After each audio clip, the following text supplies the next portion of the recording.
Hi friends, ఈరోజు ఈ వీడియోలో ఇందిరమ్మ ఇండ్ల కోసం ఎదురు చూస్తున్న లబ్ధిదారులకు తెలంగాణ ప్రభుత్వం నుండి ఒక ముఖ్యమైన అప్డేట్ వచ్చింది.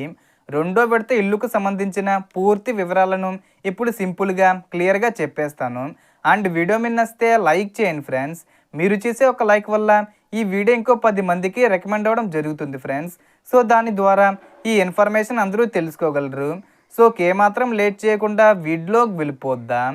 సో ముందుగా గతంలో ప్రభుత్వం మొదటి విడతగా మంజూరీ పత్రాలను పంపిణీ చేసింది. చాలామంది లబ్ధిదారులు ఇల్లు నిర్మించుకున్నారు. ఇప్పుడు తాజాగా రెండో విడతకు సంబంధించిన అధికారిక సమాచారం విడుదలైంది. ఈసారి ఎవరెవరికి ఇల్లు వచ్చే అవకాశం ఉందో తెలుసుకోవడానికి అధికారిక వెబ్సైట్లో మీ పేరు చెక్ చేసుకోవాలి.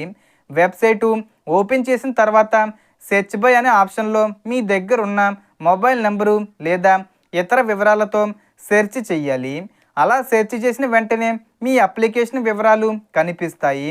అందులో ముఖ్యంగా లిస్టు టైప్ అనే సెక్షన్ ఉంటుంది. మీ పేరు లిస్టు 1లో ఉంటే మాత్రమే ఈ రెండో విడతలో ఇల్లు వచ్చే అవకాశం ఎక్కువగా ఉంటుంది. కానీ లిస్టు 2 లేదా లిస్టు 3లో ఉన్నవారికి ఈ విడతలో ఇల్లు వచ్చే అవకాశం తక్కువగా ఉన్నాయి. అలాగే మీ application status pending for MPDO approval అని ఉంటే మీకు ఈ విడతలో ఇల్లు వచ్చే అవకాశం ఉంది. ఇక లిస్టు 1లో ఉన్నవారు తప్పకుండా మీ గ్రామంలోని పంచాయతీ సెక్రటరీ లేదా ఇందిరమ్మ కమిటీ సభ్యులను కలిసి మీకు ఇల్లు అవసరం ఉందని తెలియజేయాలి. వారి ద్వారా మీ వివరాలు ఎంపీడీఓ తర్వాత ఎమ్మెల్యే మంత్రుల స్థాయికి వెళ్ళి ఫైనల్ అప్రూవల్ వచ్చే అవకాశం ఉంటుంది. ఇక మంజూరీ పత్రాల పంపిణీ విషయానికి వస్తే ప్రభుత్వం మే 20 తేదీ వచ్చేలోపు ఈ పత్రాలను అందించేలా ప్రణాళిక వేస్తుంది. లేదా మే 31 తేదీ వచ్చేలోపైన పంపిణీ చేసి ఇస్తారు.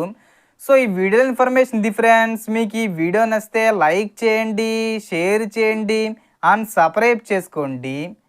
Thanks for watching.